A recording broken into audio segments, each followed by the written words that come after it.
frozen in horror, wishing we could scroll back time and keep that moment right before this, clean and unshattered. Karen gave a gulping sob as if even her voice had been scared out of her. And before my treacherous mind even had time to think, "Please don't tell us," she said it. "He raped me! He raped me!" Jodie was there too, standing with the cafetiere in her hand, kettle boiling. And it was her, not me, who had the courage to say, "Who, Karen? What do you mean?" And Karen said the name.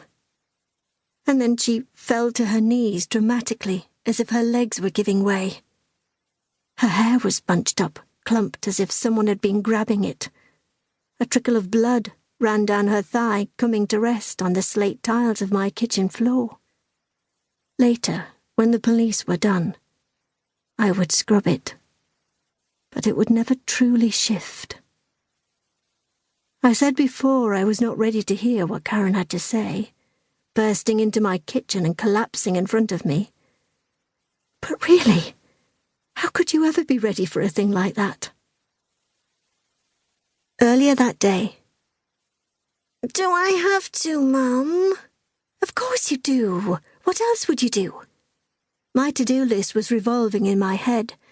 Beds, towels, after-dinner chocolates, Benji's room. Benji barely looked up from his iPad. 10 years old and he owned an iPad. I marvelled at that sometimes, as I did with many things in my life. "It'll be so boring. No one's my age." I hated that tinge of whining in his voice, the way his features, still smooth and acne-free, twisted into a frown. No one ever tells you that this is the downside of giving your kids everything you never had. They turn into spoiled little brats. "Look, just eat your dinner with us and be polite, and then you can do whatever you want. Watch a film or play on your iPad or something, okay? Good plates, ice cream from freezer, polished glasses." "What are we having?" His fingers never stopped swiping at the device. I watched his eyes, the irises such a clear blue, jiggle along with it, and worried about screen time, attention deficit order, spoiling him.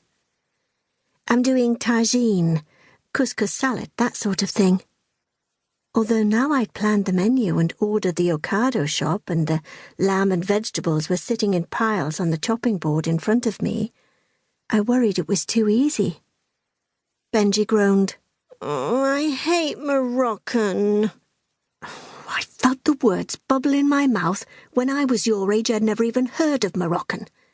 I bit them down. "Benj, this is important to me and to Dad. We haven't all been together, all us friends, since university. It's a special weekend. So how about you stop the poor little rich boy routine, huh?" "Oh, do I really have to share with Cassie?" "You know you do. We don't have space for everyone otherwise."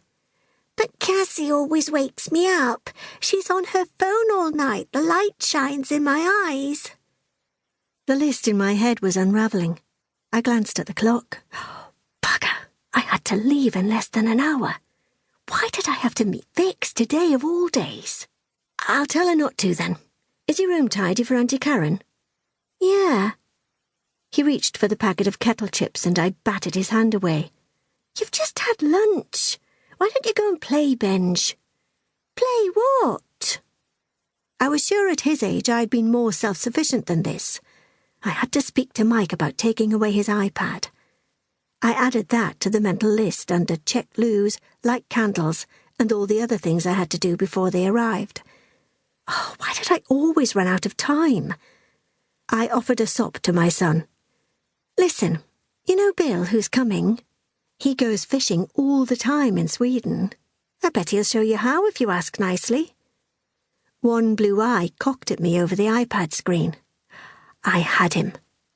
"You'd like that, wouldn't you?" Mike had bought Benji a rod for Christmas but still not found time to take him to the small stream that ran past the side of the garden. I didn't think Mike actually knew how to fish, but Bill would. Even at university I remembered him catching a frightened grey tiddler off the back of a punt, using a prawn sandwich as bait. We threw it back, but I still remembered the thrill of its spasm.